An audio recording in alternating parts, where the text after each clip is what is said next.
5,000 یہودی اور عیسائیوں نے آپ کے ہاتھ پر اسلام قبول کیا. سبحان اللہ. 1 لاکھ سے زیادہ شرابیوں، ڈاکوؤں، زانیوں نے آپ کے ہاتھ پر توبہ کر کر جو ہے انخلاق ہے. اب لگتا ہے یہ تو ولی قرآن کی آیت پڑھنا ایک، اس کا معنی سمجھانا 2، تزکیہ کرنا بھی ولی کا کام. سبحان اللہ. سبحان اللہ. نبی کا کام ہے، ولی کام کرے گا. تزکیہ کیا ہے آپ جان کر کے بتاؤ. پہلے غوث داتا صاحب کہتے ہیں غوث اعظم سے بھی پہلے تزکیہ بھی اسلام کا ایک حصہ ہے. سبحان اللہ. ابھی میں نے آیت پڑھائی، بتا یزکیہم، نبی تمہیں پاک کرنے آیا. دیکھیے بندہ کلمہ پڑھ لیا، شرک سے پاک ہو گیا، شرک سے تو پاک ہو گیا. کلمہ پڑھ لیا، چہرے پہ داڑھی بھی رکھ لیا، سر پہ امامہ بھی باندھ لیا. اب اس بندے کو بھی پاک کرنا ہے. سبحان اللہ. قرآن کہتا ہے یزکیہم، اب پاک کرو اس کو. آپ نہیں بولا آپ نے سے پاک، شرک سے تو بندہ پاک ہو گیا. بولے نا، شرک تو پاک ہو گیا ہے، اب اس کی مزاج کو پاک کرو، سبحان اللہ. اس کی روح کو پاک کرو، اس کے دل کو پاک کرو. بولے یہ کیا مطلب ہے؟ میں نے کہا وہ پاک کیسے ہوگا؟ تو سرکار کی کئی حدیثیں ہیں. سرکار نے فرمایا جو اللہ کے خواب میں دل سے روتے رہتا ہے اس کا دل پاک، سبحان اللہ. جو اپنے اخلاق کو سدھار لیتا ہے اس کی روح پاک، جو اپنی مزاج کو سدھار لیتا ہے اس کی روح پاک ہو جاتی ہے. تو اخلاق کو پاک کرنا، سوچ اور فکر جتنی پاکیزہ ہوتی ہے. غور کرے، سوچ کا اثر عادت بن کر باہر نکلتا ہے. آپ نے رات میں سوچ لیا مجھے صبح 6 بجے اٹھنا ہے اور یہ کام کرنا ہے، تو سوچ ہی تو عادت بن کر باہر نکلتی ہے. بندہ جیسا سوچتا ہے ایسی عادت اس کی باہر نکلتی ہے. سوچ اس کی اللہ کی طرف ہو، سوچ اس کی رسول کی طرف ہو، تو دل سے وہ جو ہے نا شریعت پر عمل کرتا ہے.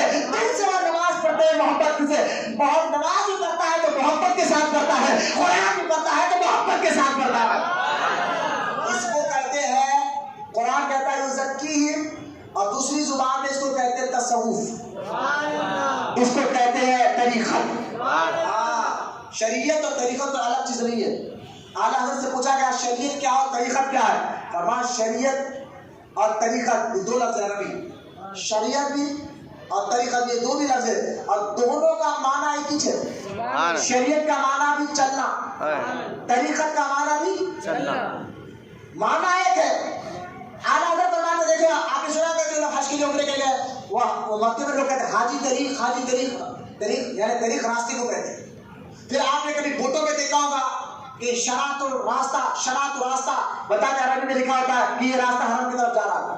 یہاں پر ایروما کرتا ہے نا کہ یہ راستہ ہم فلاں جگہ جا رہا ہے، تو وہاں عربی میں شرع لکھا ہوتا ہے بوٹوں پر، عرب میں آگے لکھے. میں بتانا چاہتا ہوں شریعت بھی راستے کو کہتے ہیں، طریقت بھی راستے کو کہتے ہیں. شریعت اور طریقت میں الگ چیز رہی ہے. بعض لوگ نماز چھوڑ کر کہتے ہیں ہم تو شریعت والے نہیں طریقت والے ہیں. تو یہ ڈھونگی قسم کے لوگوں کی باتیں میں نہ آؤ، داڑھی کاٹنے والوں کے پیچھے مت جاؤ. یہ شریعت طریقت میں الگ نہیں، دونوں راستے کو کہتے ہیں. پھر مطلب معنی کیا ہے یہی تو آپ کو سمجھانا چاہتا ہوں. شریعت کہتے ہیں چلنا، چلنا. شریعت کس کو کہتے ہیں؟ آپ ادھر نظر گئے. شریعت کس کو کہتے ہیں؟ چلنا. اور طریقت کیوں کہتے ہیں؟ چلنا. طریقت کا بھی معنی چلنا، لیکن سمجھو اب اعلیٰ سے فرماتے شریعت کہتے ہیں چلنا اور طریقت کہتے ہیں اسی راستے پر دل سے چلنا. سبحان اللہ. اسی کو تصور کرتے ہیں اور یعنی دل سے. قرآن تو پڑھے ہو لیکن دل سے پڑھو، محبت سے پڑھو. یہ محبت اولیاء کرام اپنے اندر لا کر جماتے ہیں.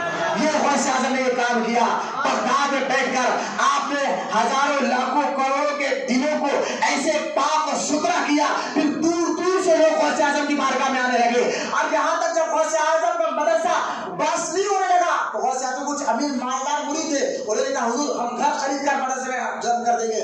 غوث اعظم نے صرف لوگوں کے دلوں کو پاک اور ستھرا اس وقت بھی کیا آج بھی کر رہے ہیں. سبحان اللہ. ستھرا کرنا، پاک کرنا، مزاج کو پاک کرنا، دل سے نماز پڑھنے لگانا، دل سے روزہ رکھنے لگانا، محبت کے ساتھ طریقہ اور شریعت پر عمل کرنا. یہ مزاج پر غوث اعظم نے کام کیا اور آج بھی اسی کو تصوف کہتے ہیں. اور جو اس مزاج پہ کام کرتا ہے اس کو سلسلہ قادریہ کہتے ہیں. یہ قادری سلسلہ غوث اعظم نے جو دیا ہے. سلسلے میں آتے کیوں تھے لوگ کہ اس سلسلے میں لا کر لوگوں کے اخلاق کو سدھارا جاتا تھا، لوگوں کی سوچ کو سدھارا جاتا تھا، لوگوں کی فکر کو سدھارا جاتا تھا، لوگوں کے دل اور روح کو سدھارا جاتا تھا. اور غوث اعظم نے صرف یہ کام نہیں کیا. آپ دیکھیے غوث اعظم